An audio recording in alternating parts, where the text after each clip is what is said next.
مشاهدي ومتابعي قناة هوم سبورت في كل مكان. عدنا من جديد. في البداية طبعا حابب من كل سادة المشاهدين الاشتراك في القناة، متابعة القناة واللايك للفيديو يصلكم كل ما هو جديد. وهيا بقى نبدأ حلقتنا. وطبعا بشكر كل جماهير هوم سبورت طبعا اللي بتكتب لنا تعليقات إيجابية طبعا وبتدعم القناة، بشكركم جدا. وإن شاء الله طبعا مكملين بيكم وليكم طبعا الفيديوهات القادمة، وانتظروا الأيام القادمة أقوى الفيديوهات في ظل طبعا الأداء الجيد جدا في بطولتين كأس أفريقيا وكأس آسيا وكمان الدوريات الأوروبية. وإن شاء الله الأيام الجاية في فيديوهات قوية نازلة وبشدة. حلقة اليوم بعنوان تحليل كامل وشامل لدور ال16 في كأس الأفريقية. خلاص كأس الأفريقية انتهت مرحلة المجموعات، وعرفنا ال16 فريق اللي تأهلوا من أصل 24 فريق، وتم تحديد خلاص الثمان مواجهات بين ال 16 فريق في كأس أفريقيا. وكل مباراة طبعا هنحددها وهقول لكم دلوقتي طبعا كل مباراة مين الأقرب للتأهل فيها. طبعا نتوقع مع بعض ال 16 فريق مين اللي هيكمل منهم، ومين الثمان فرق اللي هيخرجوا، ومين الثمان فرق اللي هيكملوا. في البداية طبعا أول مواجهة بين منتخب أنجولا ومنتخب ناميبيا. طبعا منتخب أنجولا كان مفاجأة كبيرة جدا جدا غير متوقعة انه حصد طبعا المركز الاول في مجموعة منتخب الجزائر ب7 نقاط على حساب بوركينا وموريتانيا والجزائر. طبعا كانت مفاجأة كبيرة.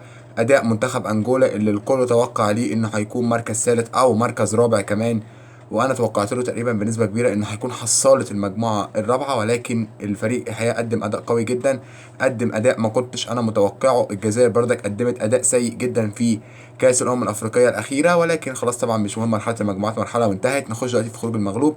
انجولا متصدر المجموعه الرابعه، هيواجه طبعا فريق في منتهى القوه هو منتخب ناميبيا. منتخب ناميبيا مش المنتخب الاسطوري، مش منتخب يعني ما مش اللي ما فيش زيه، لا طبعا، بس منتخب كويس على فكره. يكفي ان هو اتاهل في مجموعه بردك صعبه جدا، في مجموعه فيها مالي وجنوب افريقيا وتونس، وتاهل من افضل 4 توالد.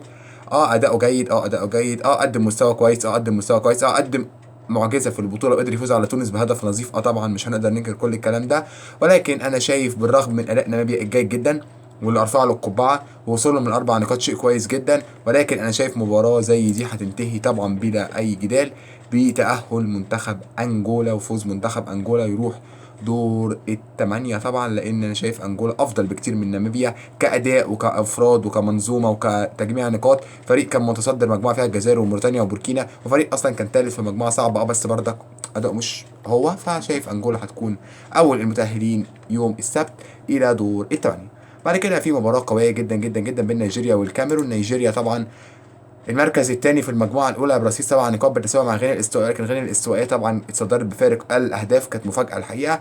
نيجيريا فازت على الكوتيفوار، نيجيريا فازت على غينيا بيساو، نيجيريا اتعدت مع غينيا الاستوائيه، قدمت اداء قوي جدا جدا جدا في البطوله. والكاميرون طبعا للاسف التاني في المجموعة التالتة اتأهل بصعوبة بالغة جدا جدا جدا جدا في مجموعة على فكرة مش صعبة. يعني لو استبعدنا ماتش السنغال، اتعادل أمام غينيا، فاز على جامبيا، ولكن أداؤه بشكل عام مش حلو خالص الكاميرون.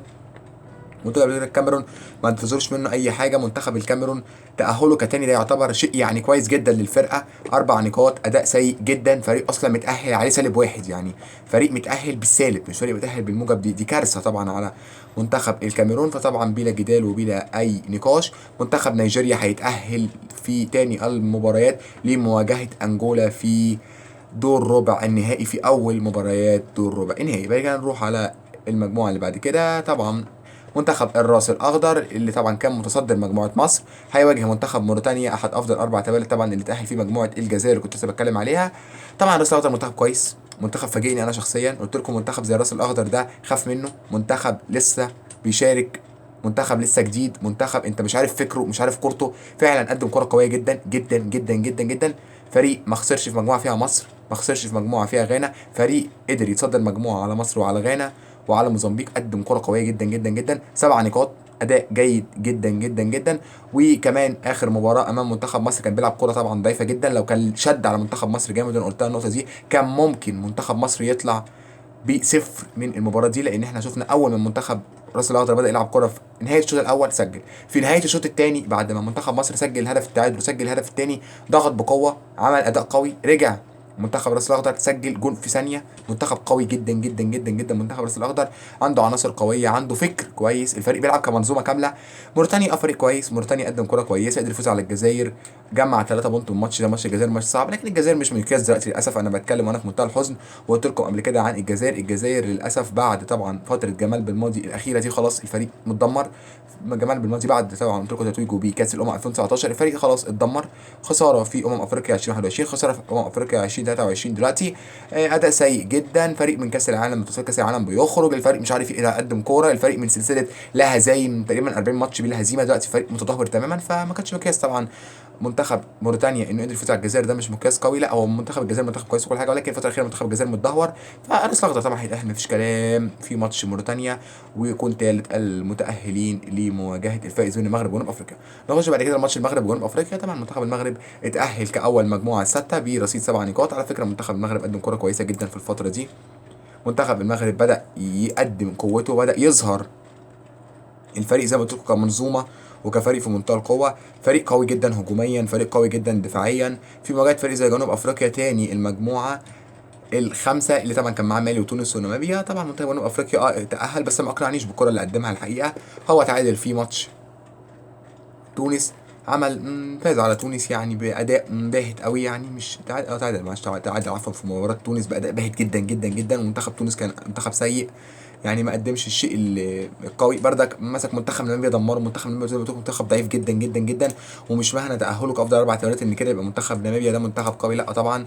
اداؤه امام مالي كان سيء جدا وخسر. فما اقدرش اقتنع الحقيقه باداء جنوب افريقيا، او ما خافش على جنوب افريقيا من المغرب. منتخب جنوب افريقيا بيبقى اوقات مفاجئ، زي ما قدر يخرج منتخب مصر في نسخه 2019 وكان اداء مفاجئ. وكان اداؤه مفاجئ، وكمان افضل 4 توالد كمان، ما كانش متصدر، ما كانش مركز ثاني ولا مركز اول في سنه 2019. بس طبعا منتخب مصر كان بيقدم اداء سيء في الفتره دي، لكن طبعا منتخب المغرب لا يقارن طبعا بمنتخب مصر. طبعا منتخب جنوب افريقيا منتخب بردك اهو كمتاهل قدم كوره وكده، لكن مش مقتنع بيه تماما. فشايف المغرب يقدر يدمر جنوب افريقيا ويتاهل كمان الى المباراه القادمه، ويتاهل منتخب المغرب الى دور الثمانيه لمواجهه زي ما قلت لكم منتخب الراس الاخضر. بعد كده نروح بقى الى مباراه غينيا الاستوائيه وغينيا. طبعا شايف غينيا الاستوائيه زي ما قلت لكم فريق كويس على فكره، فريق بيقدم كره كويسه. انا كنت اتوقع ان هيتاهل افضل 4 توالت، ما كنتش اتوقع ان هيفوز على كوتيفوار برباعيه. دي كارثه طبعا كوتيفوار، ولكن الفريق انا شايف انه فريق كويس، وقلت لكم ممكن يوصل لحاجه، ولكن ما كنتش متوقع انه يوصل طبعا للدرجه دي. لكن فريق كويس جدا على فكره، فريق قوي جدا، فريق يستحق بادائه، باداء لاعيبته، بمعاهم اللي هداف البطوله، بكل ده يستحقوا ان هم يوصلوا اول مجموعه مفيش كلام طبعا. في مواجهه فريق زي غينيا، غينيا قدم بطوله الى حد ما جيده، مش هقدر اقول بطوله قويه، بطوله جيده. قدر يجمع نقاط، قدر ان هو يكون من افضل 4 توالد في مجموعه طبعا فيها السنغال والكاميرون. ولكن للاسف الشديد طبعا غينيا الاستوائيه هتكمل مشوارها في البطوله، وغينيا هتودع. بعد كده طبعا مباراه مصر والكونغو الديمقراطيه. طبعا هقول لكم ملخص سريع، وبعد كده طبعا هيبقى في فيديو بقى تحليل كامل وشامل لمباراه مصر والكونغو الديمقراطيه في طبعا كاس الامم الافريقيه في دور 16. طبعا هيكون حلقه لوحدها هتكلم بقى في التفاصيل عن لاعب واداء. هقول لكم بس توقع سريع. شايف طبعا منتخب مصر طلع منتخب الكونغو الديمقراطيه طبعا بلا كلام، بسبب اداء اللاعبين. فريق منتخب مصر دايما اداء تصاعدي، بيجي في البدايه طبعا بيبقى منهار، وبعد كده بيتصاعد الاداء، بيتصاعد الاداء. وانا شايف الفريق مع الوقت هيبدا يظبط، والفريق هيبدا يحس بالمسؤوليه. والنوك اوت طبعا غير مرحله تجميع المجموعات خالص. مرحله النوك اوت انت مثلا بتنزل، ممكن تلعب على التعادل، ممكن تلعب ان انت تقفل الجيم، ممكن تلعب ان انت توصل اكسترا تايم وتخطف جول، ممكن تلعب ان انت ضربات جزاء، ممكن كل اوبشنات متاحه. على عكس ما برضه دور المجموعات تبقى نازل ضاغط، عايز تجمع نقاط، عايز تتاهل كاول، عايز طبعا حسابات مختلفه خالص. ولكن شايف منتخب مصر في النوك اوت بيبقى كويس، فمنتخب مصر هيتاهل وهيواجه هنا الاستراليا. بعد كده طبعا ابقى اكلمكم بالتفصيل بقى في حلقه مباراه مصر والكونغو الديمقراطيه في دور 16 عشان ما احرقلكمش الحلقه من دلوقتي. بعد كده نروح بقى الى اخر مباريات السنغال وساحل العاج. طبعا انا شايف برغم اداء كوت ديفوار الجيد اللي كان في اول مباراه، بعد كده الفريق ما شافش قدامه، خساره من نيجيريا، خساره من غينيا الاستوائيه، الفريق منهار تماما. الفريق كان بنسبه كبيره خارج، ما اعرفش طبعا بسبب ان ال4 توالت كلهم ادائهم السنه دي سيء، ما فيش فريق جمع 4 نقاط. الفرق اللي جمعت تقريبا 4 نقاط قليله، وفي كمان فريقين جمعوا نقطتين زي ما قلت لكم، منتخب غانا ومنتخب زامبيا، فطبعا ما قدروش يتاهلوا. فبما ان طبعا الفرق ما قدرتش اللعيبه تتاهل طبعا، وما قدروش في فريق يجمع 3 نقاط طبعا، فخلاص غانا طبعا خرجت معاه نقطتين، وكمان منتخب زامبيا خرج عشان معاه نقطتين. ما بقاش في حد في سكته انه يتاهل غير طبعا منتخب الكوتيفوار، لانه بقى هو المنتخب الوحيد اللي معاه 3 نقاط، هو وموريتانيا. وطبعا الباقي كله معاه 4 نقاط طبعا، زي منتخب غينيا طبعا ومنتخب ناميبيا. فطبعا اضطر منتخب كوت ديفوار يتأهل بسبب انه يعتبر معاه نقاط اكثر، لكن اداؤه كان سيء جدا. الفريق عليه بالسالب، يعني الفريق كارثه الحقيقه. الفريق لما يتلقى في مباراه 4 اجوان الفريق عليه -3، يعني الفريق دفاعيا رايح في داهيه، هجوميا رايح في داهيه، مفيش اي كلام ساحل العاج اتكلم عليه. فانا شايف طبعا بنسبه كبيره مباراه زي السنغال وساحل العاج، لا طبعا السنغال هتدمر ساحل العاج وهتتاهل. ما حدش يقول ساحل العاج اسم، ساحل العاج قوه ماشي اسم وقوه، لكن دلوقتي منتخبات افريقيا مش بالاسم. شفنا الجزائر بتودع، شفنا تونس بتودع، ساحل العاج بنسبه كبيره هتودع، هي كانت هتودع اصلا طبعا زي ما قلت لكم، لولا ان الفرق الثانيه كانت ضعيفه وما قدرتش تجمع 3 نقاط. طبعا فساحل العاج كمل، لكن السنغال هتتاهل طبعا. وبنسبه كبيره بقى اخر مباراه طبعا هيكون بين مالي وبوركينا. طبعا مالي وبوركينا، شايف مالي افضل بكتير من بوركينا. ادائها مش مقنع ايوه، لكن الفريق منظم اكتر، الفريق اداؤه نسبيا احسن. انا شايف مالي هتتاهل لمواجهه طبعا منتخب السنغال في اخر مباريات دور الثمانية. طبعا خلاص بعد ما مباراة دور 16 تكون انتهت، يبقى كده طبعا توقعاتي للمتأهلين: انجولا، نيجيريا، راس الاخضر، المغرب، غينيا الاستوائيه، مصر، والسنغال، ومالي. طبعا الفرق اللي بتبقى طبعا بتتذكر الاول دي طبعا هي اللي هتتاهل الاول.